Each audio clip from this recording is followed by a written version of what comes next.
I just want to say thanks to Paddy as CEO and Tom Healy as Chair for the opportunity to talk again. I've done this before with you. I'm delighted with the opportunity.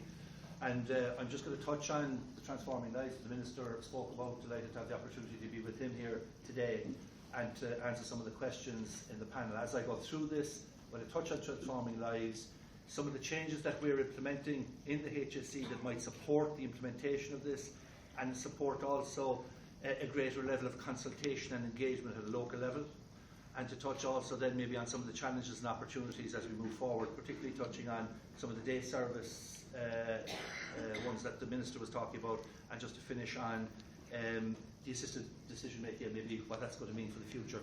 So specifically, I think of it as a twin track approach, and it is the short, medium and long term I think that the Minister was talking about. We are effectively, through transforming lives as a national policy now, with the support of the Minister and the Department, trying to roll out a new community-based model over a period of time. But obviously, while we're doing that, we have to focus on improving services today as well, and making things better for people today, and you try to do that over a period of time. We have 6 national working groups. Paddy is chairing one of those around consultation and engagement. There are 5 others, particularly focused on planning for the future and looking at what the numbers are telling us, taking on board information from work from Mary McCarran and others, and Tilda, and all of that good stuff. We're also looking at areas like ICT, quality, capital, and good governance. So that type of work is going on, but I suppose from a practical point of view, the question is this piece of the voice of the service user, families and communities.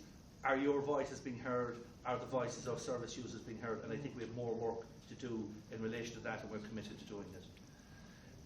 In terms of structures we're putting into place, this is an important change that's happening. Structures generally don't deliver a huge amount, but what we're doing in what we're doing in the HSE at the moment is there's 9 community healthcare organisations being rolled out. So there'll be 9 of those. And the idea is to try to devolve responsibility and decision making and engagement to a more local level. And the piece that excites me most of all is this idea of 90 networks. So while you have large organisations like around the country there, they are on a map, 9 of them, but more importantly is the idea of these 90 community networks looking after a population of between 50 and 70,000. So every large town or every large part of a city would have a network with one person responsible for the first time for delivery of primary care services and for integrating specialist services like disability and so on. So one of the things that happens a lot, and we hear a lot, is that families and service users and advocates find it very difficult to navigate our system. So what we're trying to do is to make that simpler for people like yourselves to engage with us. I mentioned 2 specific other pieces here. The consultative fora. We want to establish a much better system of engaging with people like yourselves, and that you get a say in what's happening in relation to the services that we're developing for you.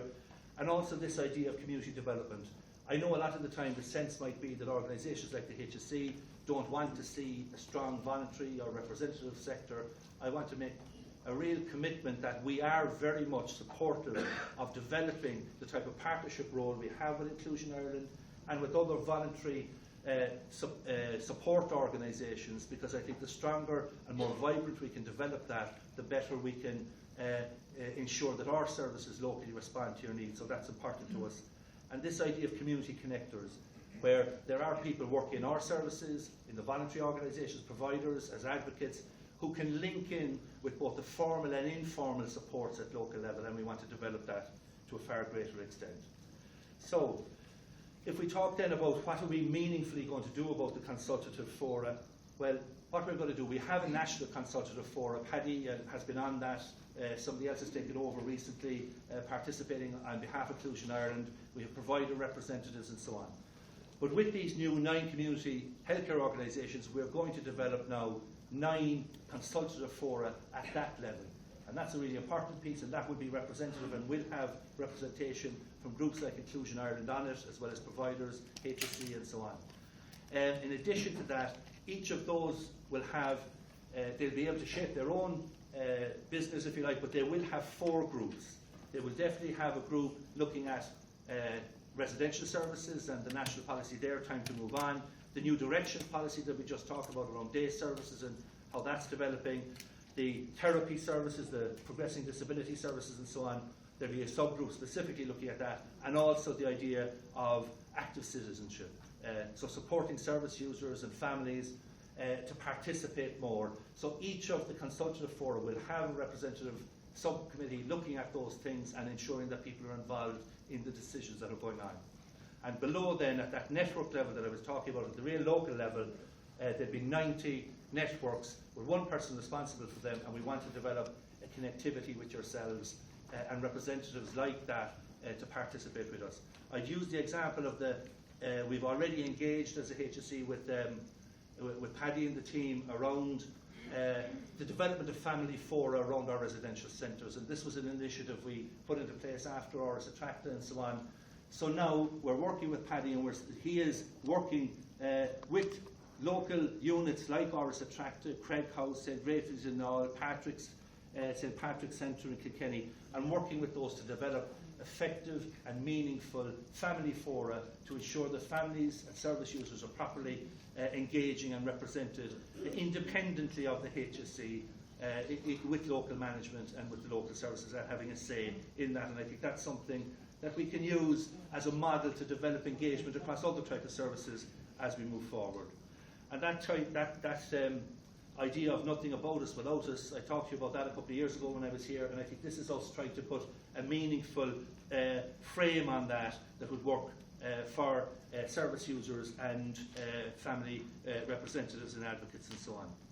So then moving on to the actual implementation of transforming lives, and what are the challenges and what are the opportunities. And I've just set out there the new directions. There's currently 18,000 people receiving day services.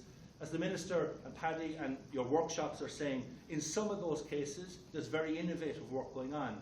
And Melly is in the audience here, and Anne, on behalf of the HSE, led that special programme in Tullamore just a couple of weeks ago, 300 people participating, 54 different organisations presented or provided new and innovative things they were doing, and 11 of those presented. So I think it shows there is good work going on, but we have to build on that and make sure that it's happening consistently right across the country in a way that works for service users and their families. Have we got there? Have we that cracked? Not fully yet, but we need to continue and drive out the new directions policy and use the support of the Minister and the Department to assist us in doing that, and we're committed to it.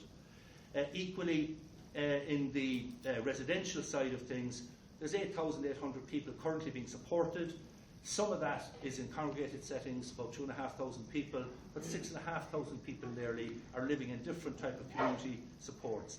And again, what we hear is the variation in that in some cases people are fully engaged, they feel they are fully supported and are living the type of lives of their own choosing, and in other cases they're not quite where they want to be, and we have to work on that.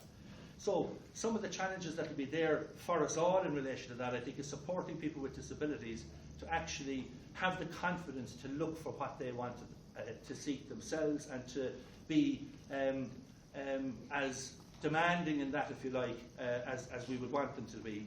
There's equally a piece about family and service users taking positive risks and being supported in that by the services.